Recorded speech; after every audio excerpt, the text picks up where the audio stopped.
You're listening to the To Write Love on Our Arms podcast, a show about mental health and the things that make us human.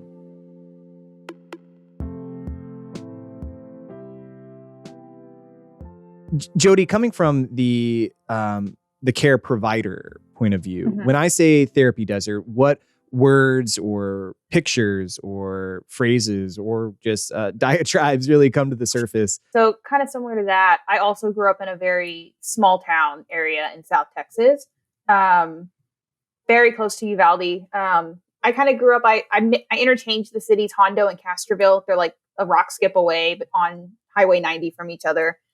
So rural that like I joke, and it's not really a joke, it's accurate, that we, in high school, we knew it was time to graduate when you couldn't see the highway because the cornfields were too high. Like that's how rural my high school was. Children in the corn had a whole different meaning. And so there weren't a lot of mental health providers in general growing up. I think Castroville's population is like 3,000, Hondo's like 8,000 in there. Like they're real small. And so therapy just kind of didn't exist until I went to school. And when I went to A&M's campus was kind of the first time that I really got involved just in, oh, this is what therapy is. And so as a provider growing up with that, looking back, it just makes me realize how much our youth here in Texas a lot of times don't even have access to therapy. Number one, in these therapy deserts where there just aren't providers, a lot of times people don't even know therapy exists. And when they do, it's these TV representations of therapy. And most mental health professionals I know, they'll watch a TV show with a therapist and be like, that's not right. That's not right. That's really not right. Like, I think media has done such a poor job of explaining what therapy is to people, where if you don't have a therapist in your town and that's all you see, you're not going to want to go to therapy. It's like, oh, my therapist is a terrible person. Or it's, I have to be crazy to go to therapy. Something has to be wrong with me.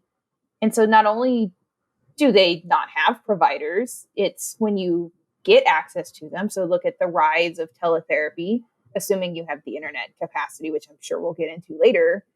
Are you even going to find someone that you connect to or want to go see without that stigma associated with it? Oh, that's great. I love, the idea that you kind of wind up with two options if you aren't in an area where therapy is normalized. Either I don't want the thing that I know that I see in media, or I don't want the baggage that comes along with what this would look like. So getting into the numbers, getting into the details of what a therapy desert is, there are currently 570 counties in the United States without any psychologists, any psychiatrists, or any counselors. That's actually 17% of counties in the country. And we all know that not every county is built the same way. We know that as you move further west, that these counties cover a larger landmass. So the lack of professional care limits people in these counties to seeking solely digital forms of mental health care. And with that option, there is often a need for a reliable internet connection, which we know can be very costly. And sometimes it's not even possible when we're referring to specifically rural places. So let's start with Jody on this. How are these people in places that don't have access to reliable internet? And who is doing the letting down of these people? Right. And I kind of have a unique perspective on this. So obviously I grew up in a very rural part of Texas. And then, you know, you kind of joke that like AOL dial-up was like the fastest form of internet for the longest time. And you would just sit there and I'm like, wow, I really hope this doesn't take the 36 hours to download this MP3 song that it's saying on my computer.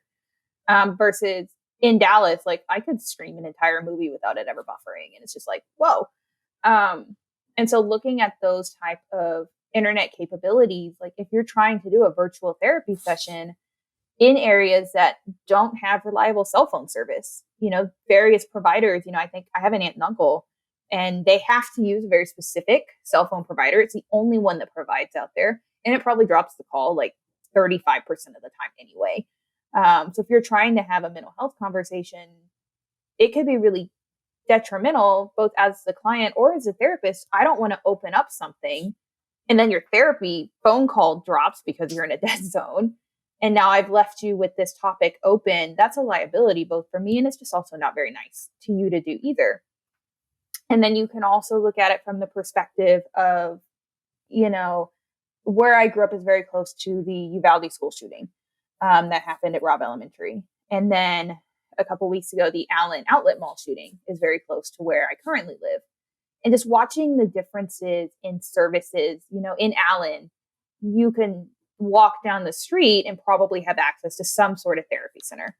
Versus Uvalde, one of the kiddos out there is doing EMDR therapy, which is a specialized form of therapy. They're driving over 60 miles each way to San Antonio for the closest provider. They don't even offer it between those 60 miles. There's not another provider out there. And so I think that number one shows that just the geographic location of our therapists, but then also too, those internet capacities. Even if you could do some of these virtual therapy options, I don't want the call to drop in the middle. You don't want the call to drop in the middle. And that I think is a failure of our government in the sense that as we become a more technology savvy world, why is this not something that our cities are able to implement? Why are our counties not pushing more for reliable internet services along these ways? Because it gets bigger than therapy. So many jobs, everything's online now, applying for a job, getting a job, doing your job. And that brings lack of resources, lack of jobs to these rural communities. And it's just going to put them farther behind in so many ways. God, that's so important that the internet does not exist for the sake of entertainment, right? Right. It's supposed to be there for ease of access of information. Now, information can be entertaining, but information can also be life saving. It can be identity affirming. It can be so many other things before you start talking about music or Netflix or what Right. have you. Man, that's thank you for sharing, especially just with that young individual that found a care provider, but well, it's going to take you an hour if there's no traffic Right. to get there and Right. back. And I'm sure you also have schoolwork to do. And man, then this is Or the also gas just money. talking about gas money for sure. Yeah. So I think kind of going off the idea of not having gas money, that also relates to the assumption that you have a car, which if this is Mm. an area with a lot of poverty, it may not be something that is as widely available. Or maybe there's not public transportation. Or if there is, it's not super reliable. Here in Dallas, we have quite a bit of public transportation, but it can take an hour to get somewhere that it would take 10 minutes to drive to.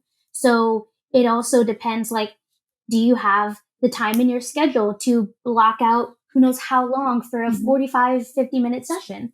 And then on top of that, if you're thinking about a lot of these places that are rural, that they're most likely very impoverished, underserved communities, we know that these kinds of places that have the least amount of resources put into them tend to also be susceptible to natural disasters, and then they don't get the resources to bounce back from those. And so then their internet, their telephone lines, their homes, whatever it may be, is going to be impacted by that.